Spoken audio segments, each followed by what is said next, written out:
Jesus usou para designar os seus seguidores a palavra discípulo. Essa é uma palavra de origem grega. Por isso, muitas pessoas acham que Jesus pensava no relacionamento que ele tinha com os seus seguidores, num relacionamento semelhante ao que outros ou ao que grandes filósofos, como Sócrates e Aristóteles, tiveram com seus discípulos, com seus alunos, com aqueles que aprenderam junto a eles e que os seguiram. De fato, os filósofos na Grécia tinham lá os seus alunos, seus seguidores, e muitos deles foram considerados grandes mestres.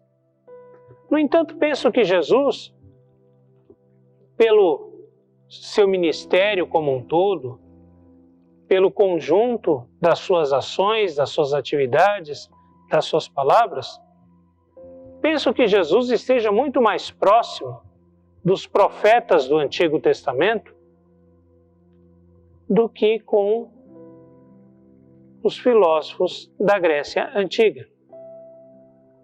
Penso que Jesus está muito mais dentro dessa tradição em que os profetas do Antigo Israel também tinham seus seguidores, chamados muitas vezes de jovem ou de filho de profeta. Seguidores que também se tornaram verdadeiros discípulos dos profetas.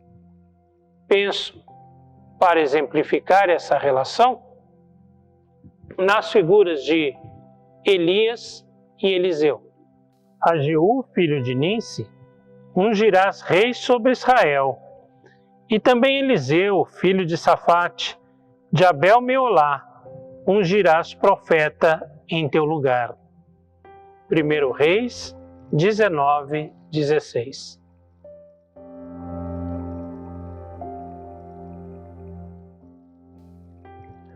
O texto que acabamos de ler é a ordem divina para que Elias procurasse Eliseu e o ungisse profeta em seu lugar. Esse texto, embora muito curto, com poucas informações, ele nos dá algumas indicações preciosas a respeito do ministério de Eliseu como profeta. A primeira grande indicação que nos dá, e que isso é claro também na vida de outros profetas e também na vida dos discípulos de Jesus, é que Eliseu não foi escolhido por si mesmo, não foi uma decisão dele mesmo se tornar profeta, mas foi um chamado de Deus. Até então Eliseu não aparece na Bíblia, até então ele não é um seguidor de Elias, não é um discípulo de Elias, mas Deus o chama no meio das suas tarefas cotidianas, no meio do gado que ele cuidava, para que ele se tornasse profeta no lugar de Elias. Isso fica muito claro, ou seja, o chamado é de Deus. Mas Deus fala para Elias ungir Eliseu como profeta. Qual o significado dessa unção? A unção era um ritual simples de derramamento de um pouco de óleo sobre a cabeça da pessoa, mas que consagrava àquela pessoa uma tarefa, um ministério especial. Podia ser um rei, podia ser um sacerdote, podia ser alguém enviado para uma missão específica. Elias vai ungir Eliseu como profeta. Por que que isso seria necessário? Por que era necessário que Eliseu fosse ungido? Afinal, o chamado não era de Deus? por que Elias haveria de ungir Eliseu? Porque era uma forma de legitimar diante das pessoas, diante do povo, diante dos reis, diante dos seres humanos em geral, que ali estava alguém que Elias tinha escolhido para ser seu sucessor. Não escolhido por ele mesmo, diga-se de passagem, mas escolhido por Deus. Mas enfim, alguém que Deus levara Elias a escolher como seu sucessor no ministério profético. Era uma espécie de legitimação humana sobre um chamado divino. Essa legitimação é necessária? Essa legitimação é o mais importante? Lógico que não.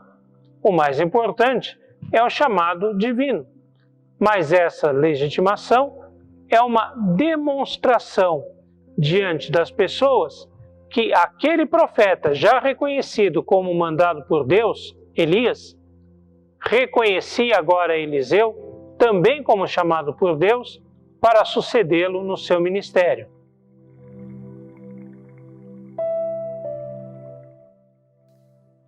Quando lemos esse texto de uma forma simples, de uma forma talvez até mesmo superficial, pode parecer que Elias voltou de onde estava, encontrou Eliseu, o ungiu, foi embora e Eliseu assumiu o trabalho profético a partir de então, como se fosse um ato contínuo, como se fosse uma continuidade direta e imediata entre o ministério de Elias e Eliseu. Porém, se nós lermos com mais atenção, principalmente os textos que vêm a seguir na Bíblia, nós perceberemos que houve um grande espaço de tempo entre o chamado de Eliseu por Deus através de Elias e a ida de Elias e a sua sucessão por Eliseu. Houve um espaço de alguns anos.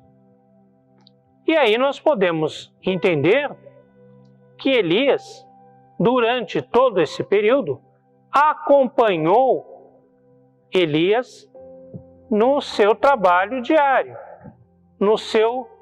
na sua atividade profética cotidiana, nas suas palavras, nos seus atos, nos seus ensinos, enfim, em tudo aquilo que ele praticava, em tudo aquilo que ele fazia como profeta no meio de Israel. Podemos dizer que Elias ensinou Eliseu a ser profeta, que Eliseu aprendeu com Elias a ser profeta e que esse período de comunhão, de estarem juntos, foi essencial para a continuidade do ministério profético de Eliseu.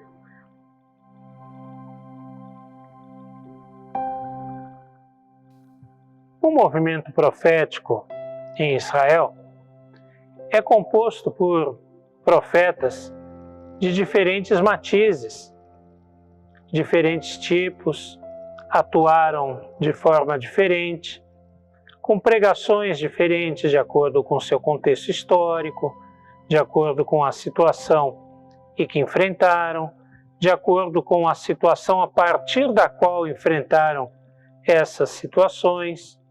Enfim, o movimento profético em Israel é bastante diversificado.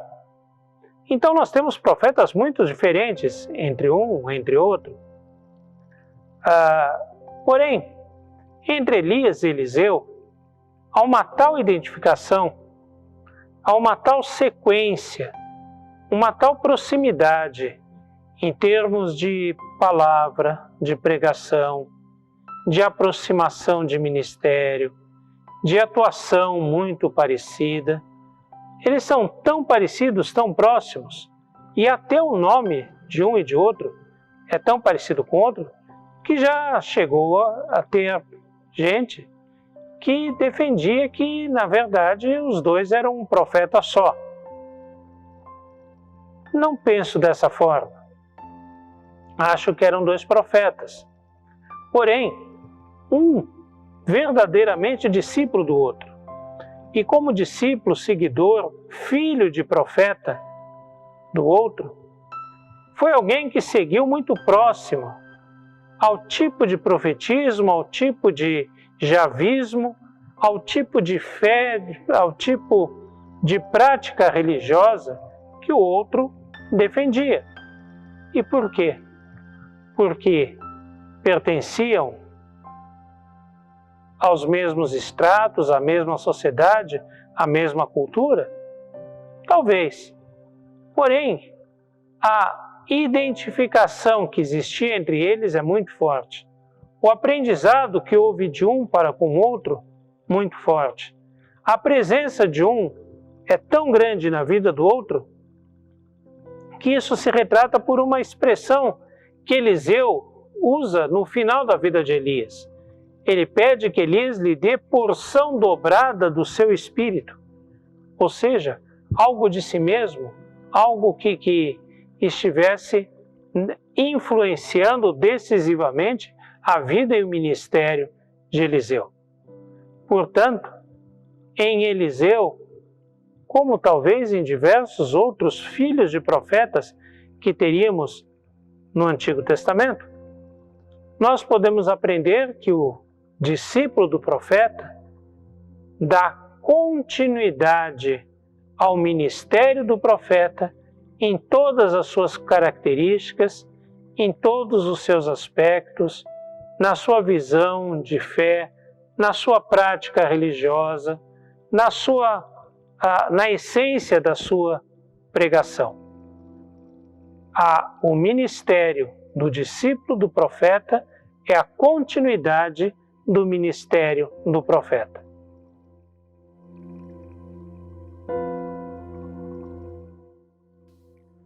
O ministério dos filhos dos profetas foi muito importante. Muitas vezes nós não percebemos isso, mas há aspectos extremamente relevantes que eles desenvolveram, papéis extremamente importantes que eles desempenharam. Por exemplo, isso é uma coisa muito difundida, muito falada entre os estudiosos do profetismo, que os profetas, eles mesmos, ou a maioria deles mesmos, nada escreveu a respeito dos seus discursos, a respeito das suas pregações, a respeito dos seus sermões. Os profetas foram oradores, pregadores por excelência. Não foram escritores. No entanto, as palavras que temos registradas deles são palavras que têm características de pregação, de fala, de anúncio. Palavras que foram colhidas e redigidas, escritas pelos seus discípulos. Seus discípulos guardaram essas palavras durante séculos e transmitiram às gerações futuras aquilo que os seus mestres tinham ensinado. Alguém pode dizer que esse ministério não é um ministério próprio, mas é continuidade do ministério do profeta. E tem razão, mas isso não tira a importância desse ministério. Assim também, o discípulo, ele não é maior do que o mestre, como disse o próprio Senhor Jesus. O seu ministério não é próprio, mas é um ministério que dá continuidade ao ministério do seu mestre. Que a semelhança de Elias e Eliseu se identifica o ministério do discípulo com o ministério do mestre, em que as práticas, que a forma de pensar, a forma de agir, o conteúdo, o ensino da sua pregação também seja muito próximo, muito parecido, porque para o discípulo, o mais importante é que ele, a cada dia, se pareça mais com o seu Mestre.